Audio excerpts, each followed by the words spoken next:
پیارے دوستو، آج کی ویڈیو میں ہم آپ کو بتائیں گے کہ سلطان جلال الدین خوارزم شاہ اور دنیا کی تاریخ کا ظالم ترین حکمران چنگیز خان کا مقابلہ کیوں ہوا۔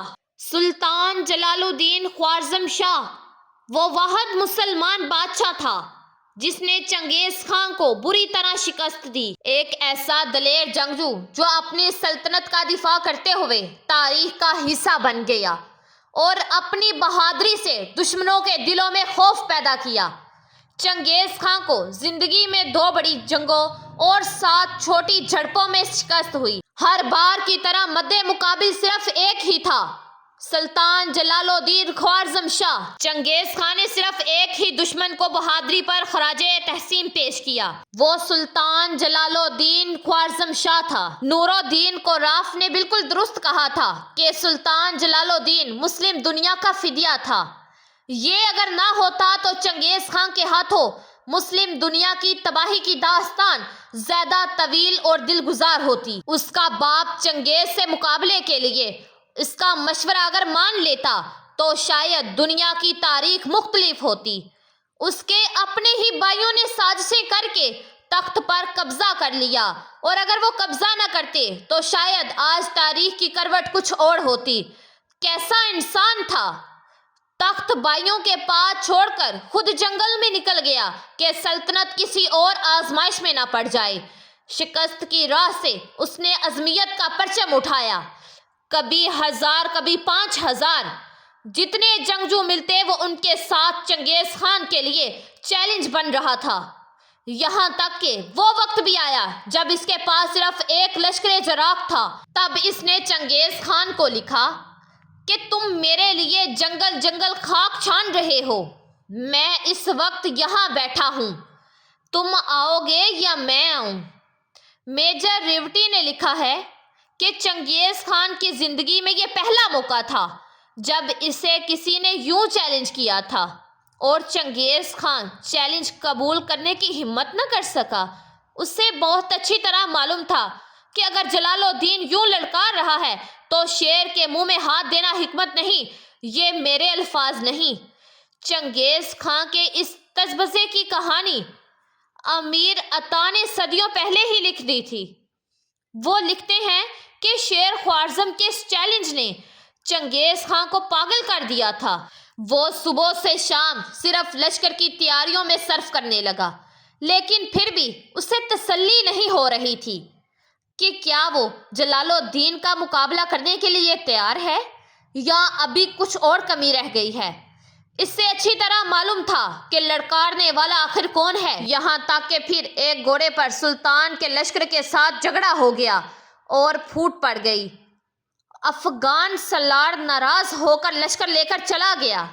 امیر عطا یہ لکھتے ہیں کہ جلال الدین کو جب خبر ہوئی تو بھاگ کر خیمے سے باہر آیا، ان کی منت سماجت کی، رویا گڑگڑایا کہ ایسا مت کرو، مسلمانوں کے مستقبل کا کچھ خیال کرو، لیکن قدرت کو شاید یہی منظور تھا۔ لشکر آدھا رہ گیا۔ چنگیز خان تو گویا اسی موقع کے ہی انتظار میں تھا، باقی تاریخ ہے۔ آخر کار ایک بہت بڑی جنگ دریائے سندھ کے کنارے ہوئی۔ سلطان جلال الدین جو اپنی سلطنت کو بچانے کے لیے مسلسل جنگوں میں مصروف رہا، جب سازشوں اور داخلی جھگڑوں سے نڈھال ہو گیا، 30,000 پناہ گزینوں، 3,000 گھڑ سواروں اور 500 کے قریب محافظوں کے ساتھ جب ہندوستان جا رہا تھا کہ چنگیز خان 2 لاکھ لشکر کے ساتھ آ پہنچا۔ یہ وہ لمحہ تھا کہ جلال الدین نے خود کو ایک اور آزمائش میں پایا، لیکن اس کے دل میں ایک عزم و ہمت تھا، ایک حوصلہ تھا جو کبھی ٹوٹنے نہیں پایا۔ 3,000 گھڑ سواروں کا مقابلہ 50,000 گھڑ سواروں سے تھا۔ تب جلال الدین یوں لڑا کہ چنگیز خان بھی حیران رہ گیا۔ اس نے چنگیز خان کے لشکر کو ادھیڑا اور اس کے مرکز تک جا پہنچا، پھر 70,000 کے مزید چنگیز خان کو آ پہنچے۔ زخموں سے نڈال سلطان گھیرے میں آ گیا تو چنگیز نے حکم دیا کہ اسے زندہ گرفتار کر کے میرے سامنے پیش کیا جائے۔ سلطان کے سامنے چنگیز تھا اور پیچھے دریائے سندھ۔ اس نے گرفتاری دینے کی بجائے اونچے پہاڑ سے گھوڑا دریا میں ڈال دیا۔ یہ نسیم حجازی کی نہیں میجر ریوٹی کی روایت ہے کہ چنگیز خان کو اس کے تعاقب نے گھوڑا دریا میں ڈالنے کی ہمت نہ ہو سکی۔ وہ حیران و پریشان کھڑا زخمی جلال الدین کو دیکھتا رہا۔ اسے یہ یقین نہیں ہو رہا تھا کہ کوئی یوں بھی کر سکتا ہے۔ پھر اس نے اپنی فوج کے سالاروں کو بلا کر کہا کہ اس شخص کو دیکھو، اس کی ماں کو اس پر فخر ہونا چاہیے، اور وہ گھوڑے کے ساتھ تیرتا ہوا دریائے سندھ کے پار پہنچ گیا۔ چنگیز خان سلطان جلال الدین خوارزم شاہ کی اس بہادری پر حیران و پریشان ہو گیا۔ اس نے اس وقت کہا کہ یہ اگر میرا بیٹا ہوتا تو میں پوری دنیا فتح کر لیتا۔ دریائے سندھ عبور کرنے کے بعد جلال الدین کی جلا وطنی کا طویل دور شروع ہو گیا۔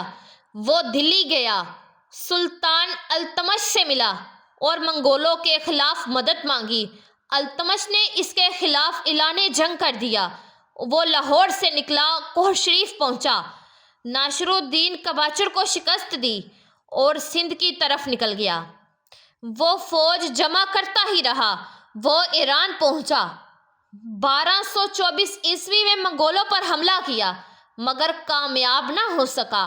وہ وہاں سے کپشیا پہنچا، آذربائیجان فتح کیا، تبریز کو دارالحکومت بنایا، جارجیا فتح کیا اور تبلیسی شہر کی اینٹ سے اینٹ بجا دی۔ ترکی پہنچا تو ترکی کے سرگوشوں کے ساتھ منگولوں کا اتحاد بنانے کی کوشش کی، وہاں دال نہ گلی۔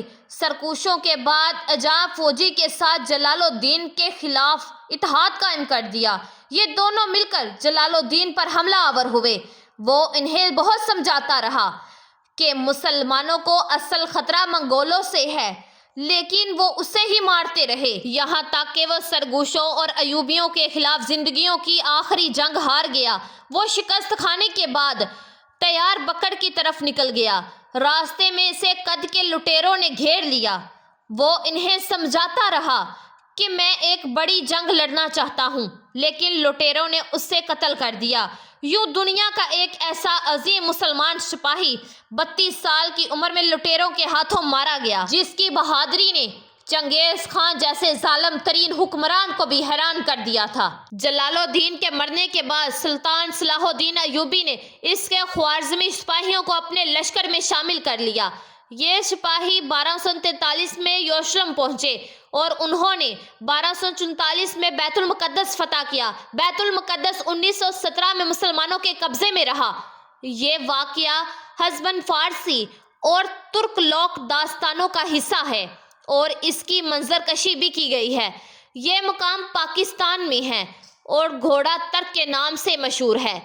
لوگ دیکھتے ہیں اور یقین نہیں کرتے کہ کوئی یہاں پہاڑ سے سیدھا نیچے دریا میں گھوڑا کیسے ڈال سکتا ہے۔ پیارے دوستو، جیسا کہ اس سٹوری میں آپ نے دیکھا کہ سلطان جلال الدین نے کس طرح چنگیز خان کو بری طرح سے شکست دی۔ سلطان جلال الدین وہ واحد مسلمان بادشاہ تھا جس کے سامنے چنگیز خان جیسے نہ جانے کتنے ظالم حکمرانوں نے سر جھکا دیا تھا۔ چنگیز خان ایک ایسا ظالم حکمران تھا کہ جس نے انسانی کھوپڑیوں کا مینار تعمیر کروایا تھا، اور سلطان جلال الدین خوارزم شاہ سے شکست کھانے کے بعد کہا جاتا ہے کہ چنگیز خان کا پوتا جو لاکھوں منگولوں کے اسلام قبول کی وجہ بنا۔ سلطان جلال الدین کی بہادری پر چنگیز خان کے تاریخی الفاظ یہ تھے کہ کاش اگر یہ میرا بیٹا ہوتا تو میں پوری دنیا فتح کر لیتا۔